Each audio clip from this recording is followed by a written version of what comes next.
There has been a lot of talk about Samsung developing a more powerful and streamlined version of the Galaxy Z Fold 6, and it seems like the big announcement is very near. A leaked video has given us a first glance at the Galaxy Z Fold 6 Special Edition, which we revealed yesterday would launch as early as next week. The scoop is here: the new foldable beauty from Samsung Korea is likely to be unveiled on October 21, 2024, which is actually earlier than we anticipated.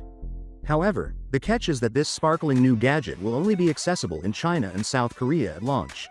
Samsung Korea just shared a teaser on their YouTube account. The teaser, which depicts a person strolling casually with an envelope tucked under a door, is rather fascinating.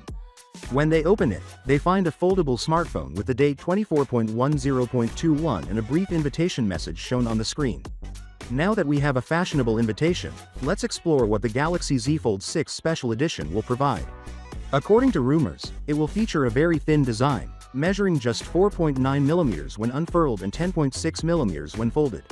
While this may not quite equal the ultra-thin models from certain Chinese brands, it is unquestionably a positive move for Samsung. Additionally, they probably will continue to use the IP48 classification for water and dust protection, which is seldom seen in other foldable phones.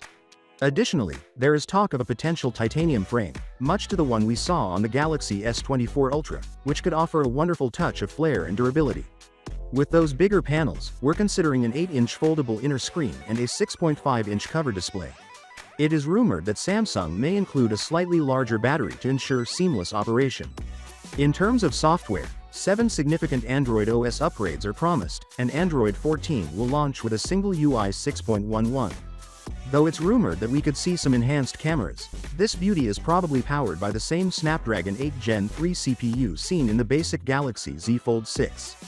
How does a 200-megapixel primary back camera sound? It's really intriguing, even if the rest of the camera arrangement may remain the same as the standard model.